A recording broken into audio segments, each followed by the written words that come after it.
Welcome to another episode of TE Destinations.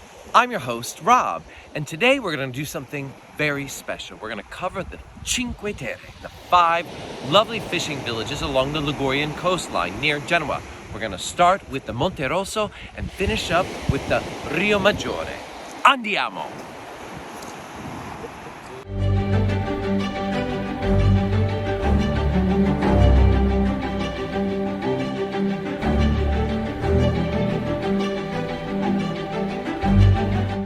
Flying above a fairyland of bright colors and beautiful ocean views that will take your breath away. Welcome to the Cinque Terre.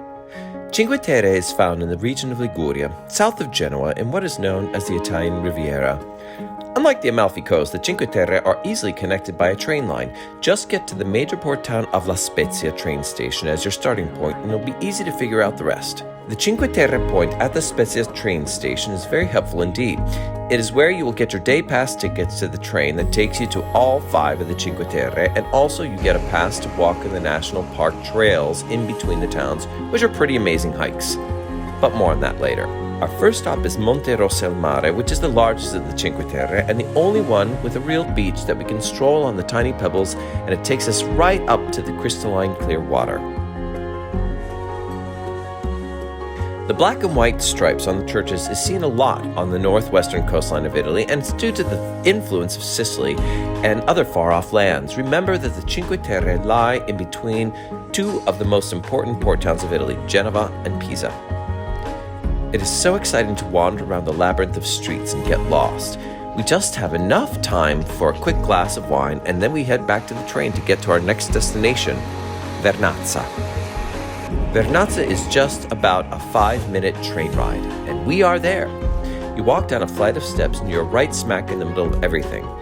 Although smaller than Monterosso al Mare, the buildings seem much higher and more dramatic. Right off to the left of the main street, we came upon a cave that led us out to the water. We went out to investigate and remember that the beautiful homes were on a cliff right above the cave. Vernazza is the only town with a protected port, and this is where we stop for some lunch and taste the classic pesto alla genovese. It was a perfect place to send up our little drone friend to take a better view from above and spy on the castles that were built to protect the towns from those darn Saracen pirates who continuously pestered the west coastline of Italy for centuries. If you look closely, you can see some of the terraces that were used for growing and cultivating a delightful white wine of the region. After lunch, we finally got to do something that I have wanted to do for years: go on a hike of one of the most famous paths that connect the Cinque Terre. Remember, there used to be no roads in the area, and still today there are very few far in between. Can you believe after a pesto pasta lunch I decided to take a challenge and walk this path? It was so totally worth it. So, I think I'm at the highest point of this pathway. We're going from Vernazza to Corniglia. They say it takes about an hour and a half's time, but I can walk pretty quickly, so let's see how long it takes me. Unfortunately, due to terrible mudslides in recent years, this is the only path that is open. It will take me to our next destination, the town of Corniglia. So, I've been hiking for about 26 minutes, and I do think I see the town of Corniglia, so I'm about halfway there, when I should have taken about 45 minutes. And as you guys know, I'm pretty scared of heights, but I don't feel scared here. Because I got good railings, rest centers, emergency numbers to reach out to. It can be a little slippery, but I have to say this is pretty incredible. It was challenging, but I felt connected with nature and some of the most stunning views of the coastline that I have ever seen. The town of Corniglia is the only one that is not connected to the water. Either you take the path like I did, which I wholly recommend, or you take the train, but be warned, the station is all the way at the bottom and it feels like you're climbing 10 flights of stairs to get to the center of the town. The streets are a little smaller up here and things seem a bit snug, but then you turn a corner and get to see those spectacular views that abound. Our next stop is Monarola. It has some of the best opportunities to swim, and you can take a part of the path of the lovers that is still open and dare to dive into the water, enjoy the local flora, and get an amazing view of the town itself.